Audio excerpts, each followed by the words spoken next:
was trying to get a drink before it started. Sorry. Um, yeah, so I really wasn't sure how to handle that situation. First of all, it was the first part of me was just run. Don't don't agree to this. Just leave because it's gonna get complicated. It's gonna be hard. It's gonna cause him problems. Should have said no and just walked away. Should have said I had something else to do and walked out. But part of me was just absolutely terrified to drive home because I was feeling really sick and I hate driving at night right now because things are really difficult with my eyes. So I kind of part of me was agreed to because I was terrified to go home. Part of my agreed because I wanted to show him support, and I wanted his family to see that there were people that he did have people to support him there. I just wanted to be there for him on a certain level. Part of me wanted to make sure he ate because a little protective on a certain level. I'm perfectly okay with abusing myself, even though I shouldn't. But it comes to my friends, I'm really protective about their health and their well-being. Again, it goes to the fact that I was raised on a level that everybody else is more important than me. So I don't care how bad I'm doing right now, but I did care about him, so I wanted to stay for that. Part of me is glad I did stay because I did get to kind of get a little bit of the experience of what he has to deal with on a daily basis, and understand why he's struggling so hard so right now. But it didn't go over very well.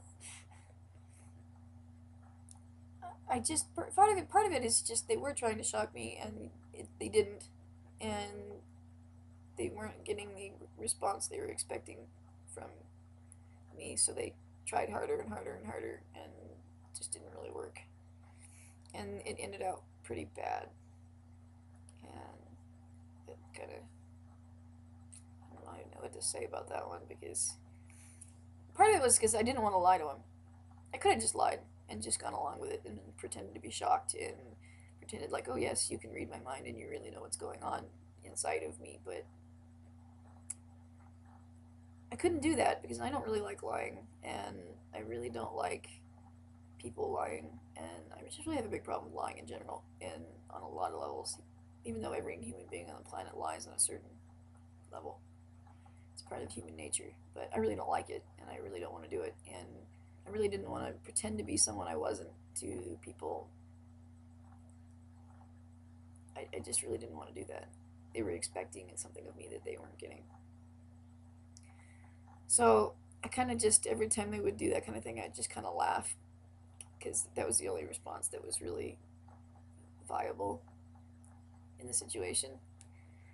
Um, but then they did something even worse that I feel really bad about is that because I had asked him privately how he felt about me talking about the trans thing with his family, and his entire body language. It doesn't matter what you say if your entire body language is saying no, even though you're saying yes. That's a no to me. So I wasn't. So I decided not to bring it up. Well, I don't know how it happened, or if she had mentioned it to him, or she over I heard or what. I'm not sure exactly, but somehow she did pick up on it, or he told her. I'm not sure which. I don't know, but she transposed it over onto him to try and see how the stepfather would handle it, and then finally flipped it over and made it clear that it was actually me. But in the process, she kind of tried to poke at his personal feelings and tried to make it like it was him too. His It had nothing to do with him. And he would step out of the way for a second or go do something, and she'd try to ask me, well, is this really what's going on? And every time I tell her, no, it's not. Well, it may be, but it's not like you can't just transpose my feelings onto him. His feelings, his sexual identity, and his sexual preference is his personal choice, his personal feelings. And given the conversations we've had, they're not the same as mine. So you can't do that. And if he tells you that that's not how he really feels, then you need to believe him. you can't force people to act the way you want them to act just because you think you know what they're about. And that's basically, I think, the biggest vibe that I got off of the situation was is they were desperately trying to force us into the labels and boxes that they wanted to force us into. And it got to a point that was slightly dangerous at the end because she started making commentary about whether or not I've hurt people or would hurt people in the future, so on and so forth. Let me make this really clear, just so we all know. I have had a very violent past, not including violence against me and me against other people. I have to work every single day of my life to choose to be a better person and not be like that. Because I absolutely refuse to be like my parents. I absolutely refuse to be an abusive, violent person like they are or were when I was around them before I ran away from home. I refuse. I have been. I could very easily be again. But I make the choice to be a better person. So if you throw it out there at me like that, saying, oh, you would never do that, or you've never done that, or you couldn't do that, thinking that you know me, thinking that you know where I've been and what I've done,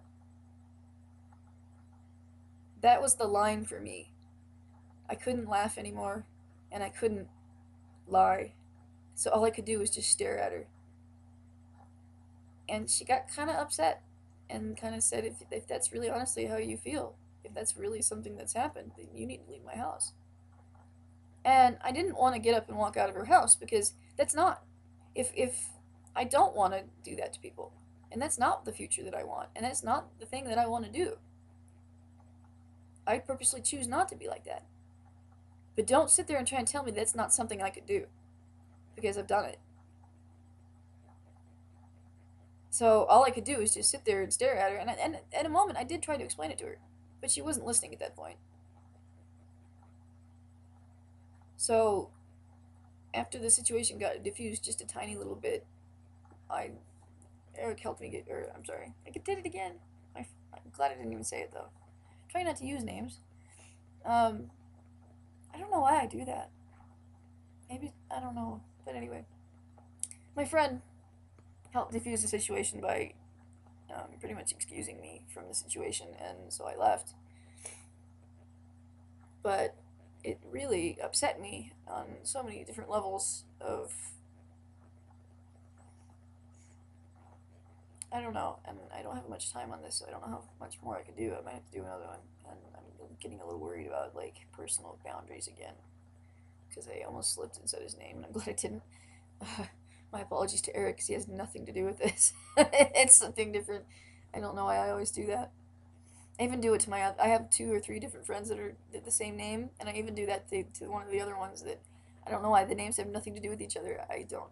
My dad calls me all of my sister's names before he gets to my name. It's like, but my sister, my aunt, my all the other girls in the family besides me before you can get to my name, which is slightly like flattering because I'm not the first female that he thinks of, and so part of me is like, well, he kind of already knows about the trans thing because he can't think of. I'm not the first female in the family that he thinks of, even when I'm standing there. So that's slightly flattering in a twisted, roundabout way. But yeah, so my apologies, and I'm glad I slipped and said somebody else's because I wasn't supposed to be saying names anyway. So I'm sorry about that.